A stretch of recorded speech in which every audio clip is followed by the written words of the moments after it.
It is this special time of the year where we spend our precious time with our loved ones and celebrate with family and friends, except of course for those on the far left who cannot bring themselves to socialise with anyone who may vote differently to them.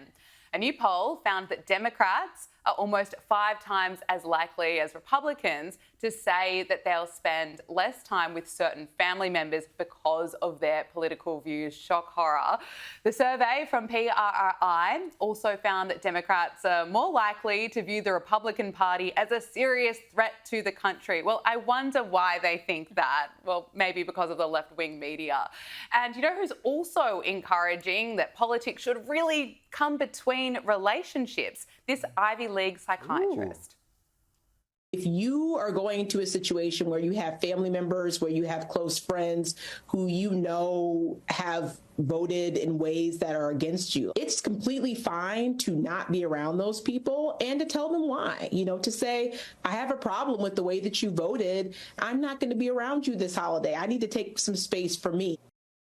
Completely fine, completely healthy to just be in an echo chamber and essentially shut out anyone who votes differently to you.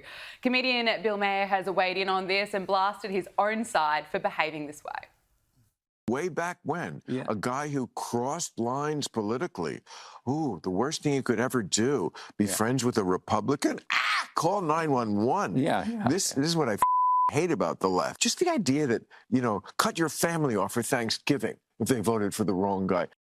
He's making sense, Joe. How sad is it that we're living in this world that people actually believe that you don't need to invest in your relationships anymore because they vote a certain way? It's incredibly sad. It's incredibly ridiculous. This is a fight that Bill Maher has been fighting for. Frankly, I feel like I'm a slightly more handsome and less famous version of Bill Maher. It's the sort of stuff that I've been shouting from the rooftops. He's been shouting from the rooftops. It is obviously...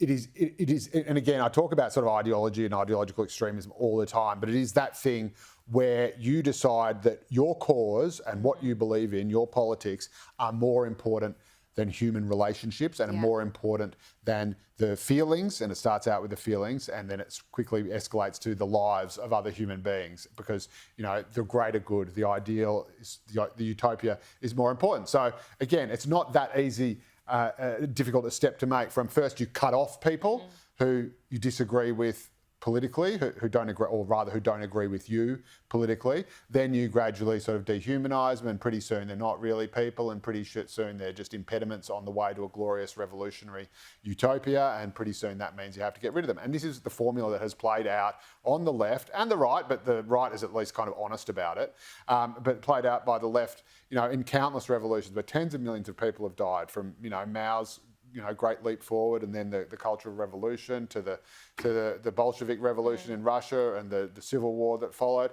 All these people are expendable, but it's okay because it's for the glorious revolution. The Nazis said all these people are expendable because they're just not really human and we hate them and we're superior to them. So at least there was a degree of honesty there. But the other interesting thing about this is that it represents the ultimate hypocrisy of the new left, which is that it is no longer about the collective. It's no longer about the greater good. Now, if it was really about the greater good, what they'd be trying to do is find out why people were voting for Donald Trump and how they or their side of politics could make a more persuasive argument and therefore relieve the world of this tyrannical dictator Donald Trump, who apparently is so harmful and toxic. They will never ask that question. They don't actually want to do that. No. That is the thing. They're not interested in actually achieving a result that would benefit the collective, that would benefit the whole country.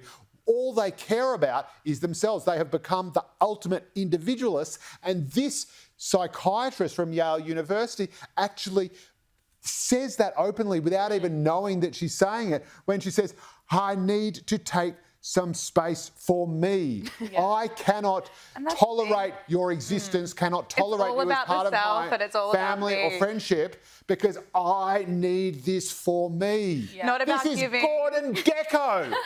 This is greed is good stuff. This is the ultimate, what I need is more important than the harmony of the family, than the harmony of the community, than Christmas Day being acceptable for everyone. And these people are saying that with a straight face, without even realising what they're saying. And despite the fact They're effing academics from Yale University. Like, you cannot make this stuff up. This is beyond satire. It is just nuts. Anyway, it's going to be about 4 years. That's happening over in the States, but we're feeling it here in Australia too. People on the left just shutting out anyone with different views. For sure. And I think it's part of this coddle culture that we've kind of developed in the West. It's like anybody who possibly disagrees with me, that is interpreted as like a personal attack. And now I'm actually under threat. And my personhood, to my very core, is being challenged by just your presence and knowing that you somehow disagree with me. So to protect myself, my own security,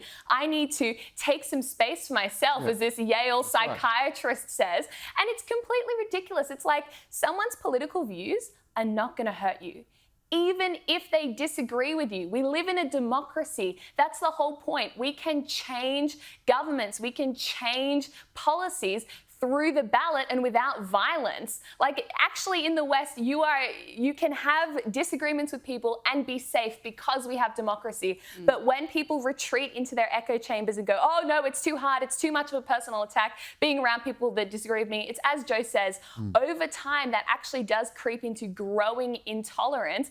And on the left, it's resulted in the murder of tens of millions. That's right. And they'll continue to be wiped out by Donald Trump forever. As long as the Democrats are the party that represents that kind of thinking, which, again, you see, they become, they have been, frankly, and they've lost the working class, they will just keep losing. So again, these kinds of idiotic self-indulgent sooks are going to produce more Trumps, more JD Vances, more Tea Party Republican presidents than any prior movement before them. They are the greatest gift to the right. Of course, that psychiatrist was on MSNBC. They love that kind of viewpoint as well. And people have seemed to have forgotten that this Christmas and Thanksgiving, it's about giving thanks, about spending precious, valuable time with the people you have in your life. They're not going to be around forever. But anyway, for them, it's about the self. Actually, it's about taking care of me and some me time, because I feel like you're not respecting my wishes to be the person that I want to be by being the person that you are, which to me